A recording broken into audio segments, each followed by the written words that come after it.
ರಾಜ್ಯಾದ್ಯಂತ ಭಾರತೀಯ ಜನತಾ ಪಾರ್ಟಿ ಸಾರ್ವಜನಿಕರು ಒಳಗೂಡಿ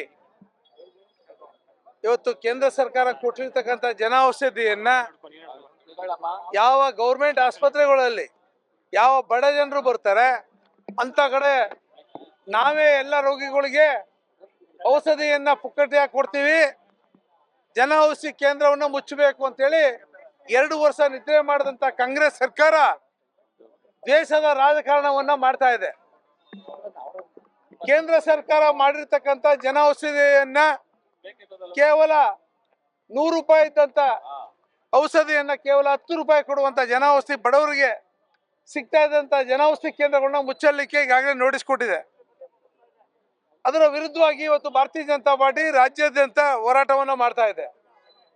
ಇವತ್ತು ನಮ್ಮೆಲ್ಲ ನಗರ ಪಾಲಿಕೆ ಸದಸ್ಯರು, ನಮ್ಮೆಲ್ಲ ಪದಾಧಿಕಾರಿಗಳು, ಎಲ್ಲ ಕಾರ್ಯಕರ್ತರು, ವಿವಿಧ ಮೋರ್ಚಾಗಳ ಅಧ್ಯಕ್ಷಗಳು ಒಡಗೂಡಿ ಇವತ್ತು ಈ ಹೋರಾಟವನ್ನು ನಾವು ಮಾಡ್ತಾ ಇದ್ದೀವಿ. ಹೋರಾಟದ ಉದ್ದೇಶ ಅಷ್ಟೇ, ಮೆಡಿಸಿನ್ ಅಲ್ಲಿ ಸುಮಾರು 1200 ಮೆಡಿಸಿನ್ಸ್ಗಳಿದೆ. ಅದರಲ್ಲಿ ಜನೌಷಧಿಯಲ್ಲಿ 800 ಮೆಡಿಸಿನ್ಸ್ ಇದೆ. ಕೇರ್ ಹಾಸ್ಪಿಟಲ್ ಬಂದು ಕೇಳಿದ್ರೆ ಸುಮಾರು 350 ಮೆಡಿಸಿನ್ ಮಾತ್ರ ಇದೆ. ಮಿಕ್ಕಂದು ಎಲ್ಲಿ ತಗೊಳ್ತಾರೆ? ಜನೌಷಧಿ ತಗೊಂಡ್ರೆ ರಾಜ್ಯ ಸರ್ಕಾರಕ್ಕೆ ಆಗೋ ನಷ್ಟ ಏನು?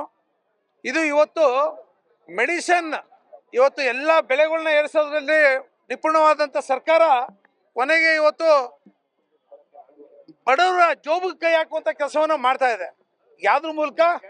ಇವತ್ತು ಮೆಡಿಸಿನ್ ಅನ್ನ ಬಡ ಜನರಿಗೆ ಮೆಡಿಸಿನ್ ಜನರಿಕ್ ಮೆಡಿಸಿನ್ ಅಲ್ಲಿ ಎಷ್ಟು ಕಮ್ಮಿ ಸಿಗ್ತಾ ಇತ್ತು, ಇವತ್ತು ಮೆಡಿಸಿನ್ ಜನರಲ್ ಮೆಡಿಸಿನ್ ಏನಿದೆ ಆ ಮೆಡಿಸಿನ್ ಅವ್ರ ಹತ್ರನು ಸಹ ಅಡ್ಜಸ್ಟ್ಮೆಂಟ್ ಮಾಡ್ಕೊಂಡು ಈ ಸರ್ಕಾರ ಅವ್ರಿಗೆ ಅನುಕೂಲ ಮಾಡ್ಕೊಳ್ಳೋಕ್ಕೋಸ್ಕರ ಈ ಒಂದು ಜನರಲ್ ಮೆಡಿಕಲ್ ಅವ್ರಿಗೆ ಅನುಕೂಲ ಮಾಡೋಕ್ಕೋಸ್ಕರ ಈ ಒಂದು ಮೆಡಿಸಿನ್ ಅನ್ನ ನೋಟಿಸ್ ಕೊಡೋದ್ರ ಮೂಲಕ ಇವತ್ತು ಸ್ಟಾಪ್ ಮಾಡೋಕೆ ಮುಂದಾಗಿದೆ. ಅದ್ರ ವಿರುದ್ಧವಾಗಿ ಇವತ್ತು ರಾಜ್ಯಾದ್ಯಂತ ಹೋರಾಟವನ್ನು ಮಾಡ್ತಾ ಇದ್ದೀವಿ. ನೀವು ಯಾವ ಕಾರಣಕ್ಕೋಸ್ಕರ ಈ ಒಂದು ಕೆಲಸವನ್ನ ಮಾಡ್ತಾ ಇದ್ದೀರಿ? ನರೇಂದ್ರ ಮೋದಿ ಅವರು ಕೊಟ್ಟಿರ್ತಕ್ಕಂಥ ಈ ಯೋಜನೆಯನ್ನ ನೀವು ಬೇಡ ಅಂತ ಯಾಕೆ ಹೇಳ್ತೀರಿ? ಇದನ್ನ ಸಾರ್ವಜನಿಕವಾಗಿ ನೀವು ಹೇಳ್ಬೇಕಾಗತ್ತೆ. ಇವತ್ತು ರಾಜ್ಯ ಸರ್ಕಾರದ ಆರೋಗ್ಯ ಮಂತ್ರಿಗಳು ದಿನೇಶ್ ಗುಂಡೂರಾವ್ ಅವರು ಕೂಡಲೇ ಇದ್ರ ಬಗ್ಗೆ ಉತ್ತರ ಕೊಡ್ಬೇಕಾಗತ್ತೆ. ಈ ಕೊಟ್ಟಿರ್ತಕ್ಕಂಥ ನೋಟಿಸ್ ಅನ್ನ ಹಿಂಪಡಿಬೇಕಾಗತ್ತೆ. ನೀವೇನಾದ್ರು ಬಡವರಿಗೆ ಅನುಕೂಲ ಮಾಡ್ಕೊಡ್ಬೇಕಂದ್ರೆ ಕೇಂದ್ರ ಸರ್ಕಾರ ಏನು ಯೋಜನೆ ಕೊಟ್ಟಿದೆ ಇದನ್ನ ನೋಟಿಸ್ ಕೊಡೋದ್ರಿಂದ ವಾಪಸ್ ತಗೋಬೇಕಾಗತ್ತೆ. ಅಷ್ಟೇ ನಮ್ಮ ಒತ್ತಾಯ ಇರೋದಷ್ಟೇ. ನಿಮ್ ವಿರುದ್ಧ ಏನಲ್ಲ, ನೀವು ಏನ್ ದಂಧೆ ಮಾಡ್ತೀರಾ ಮಾಡಿ.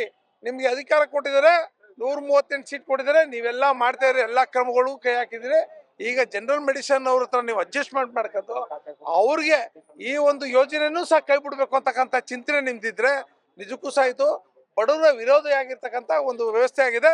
ಕೂಡಲೇ ಇದನ್ನ ಕೈ ಬಿಡುವಂತ ವ್ಯವಸ್ಥೆನ ನೀವು ಮಾಡಬೇಕು ಅಂತಕ್ಕಂಥದಕ್ಕೋಸ್ಕರ ನಾವು ಇವತ್ತು KRS ಪುಟ್ಲಿ ಮುಂದೆ ನಮ್ಮೆಲ್ಲ ಭಾರತೀಯ ಜನತಾ ಪಾರ್ಟಿ ಹಾಗೂ ವಿವಿಧ ಸಂಘ ಸಂಸ್ಥೆಗಳು ಹಾಗೆ ಸಾರ್ವಜನಿಕ ಒಳಗೂಡಿ ಈ ಹೋರಾಟವನ್ನ ನಾವು ಮಾಡ್ತಾ ಇದ್ದೀವಿ.